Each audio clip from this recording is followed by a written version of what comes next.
ఈరోజు మనము గులమల్ల పూల ఆకుల పకోడీ చేసుకుంటున్నాము. ఇగో ఇలా పూలు పూస్తుంది ఇది ఈ చెట్టుది. ఇంకటికి ఇది దీంతో పకోడీ చేసుకునేది పప్పులో కూడా వేసుకుంటారు, పొడి కూర కూడా చేసుకుంటారు. ఈ ఆకు, శనగపిండి, బియ్యం పిండి, కారము, ఉప్పు, ఓమ, పసుపు కావాల్సిన పదార్థాలు. ఇప్పుడు దీన్ని కట్ చేసుకోవాలి. పెద్ద పెద్దగా కట్ చేసుకోవాలి వీటిని. పకోడీ కదా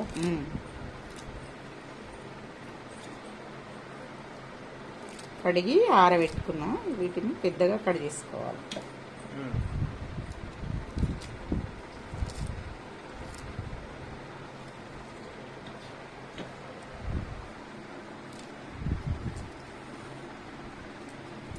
ఇప్పుడు దీంట్లో బియ్యం పిండి వేసుకోవాలి. శనగపిండి వేస్తున్నా. కొంచెం కొంచెమే చూసుకుంటా కలుపుకుంటే వేసుకోవాలి. ఇది కావాల్సినంత పొడి పొడిగా వచ్చేటట్టు చూసుకోవాలి. కొంచెం కరకర రావడానికి బియ్యం పిండి, కొంచెం పావు చెంచా హాఫ్ చెంచా కారం వేసుకున్నాను, పావు చెంచా ఓమ,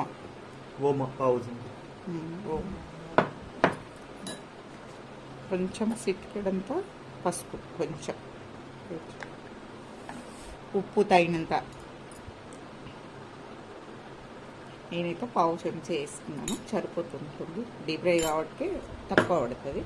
దీన్నంతా ఇలా కలుపుకోవాలి.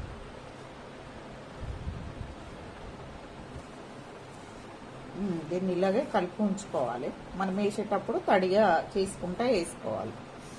వాటర్ పడతాయి ఇప్పుడే వేద్దాం.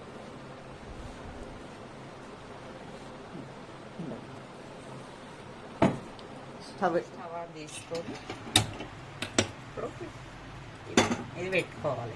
పెట్టుకొని కొంచెం వేడైన తర్వాత ఆయిల్ వేసి. గట్టి మాట్లాడు, కొంచెం మెల్లగా కాదు, గట్టి మాట్లాడాలి. ఇంట్లో నూనె పోసుకోవాలి. డీప్ ఫ్రైకి సరిపడా వేసుకోవాలి. చాలు, కొంచెమే కాబట్టి కొంచెమే వేస్తున్నాను. సరిపోతుంది.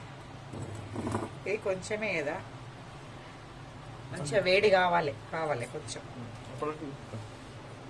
ఇది వేసేటప్పుడే కొంచెం కలుపు. ఇప్పుడే ఇస్తాం కదా, కొంచెం లైట్గా వాటర్, ఎక్కువ పోయేద్దు వాటర్.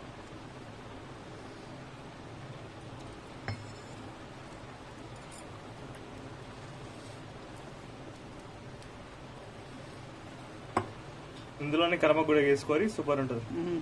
ఇష్టం ఏమన్నా వేసుకోవచ్చు. కొత్తిమీర కూడా వేసుకుంటారు కొంతమంది, కాకపోతే ఇప్పుడు దొరకట్లేదు. కరోనా ఎఫెక్ట్ అందుకని ఏమి వేయట్లేదు.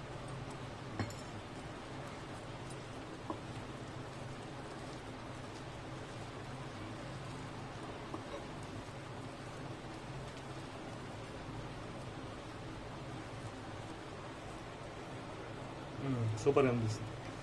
చాలు, ఇంకా వేయద్దు పిండి, ఎందుకంటే ఇదే కలర్ కనబడాలి.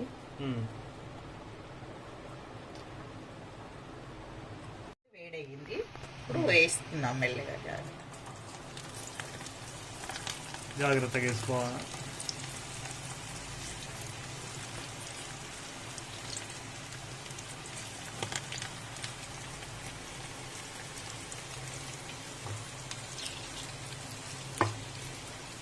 మస్తు ఇక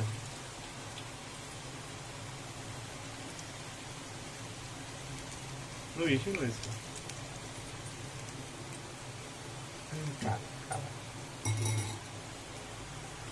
కొంచెం పక్కకి అది తీస్తాను. మళ్ళీ వేసుకోవాలి. మళ్ళీ వేసుకోవాలి.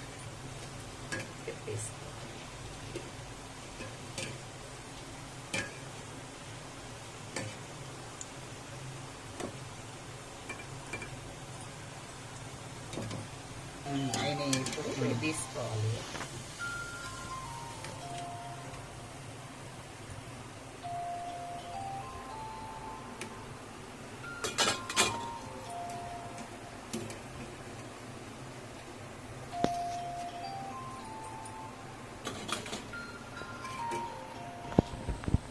ఆకాకు వచ్చింది కదా మంచిగా.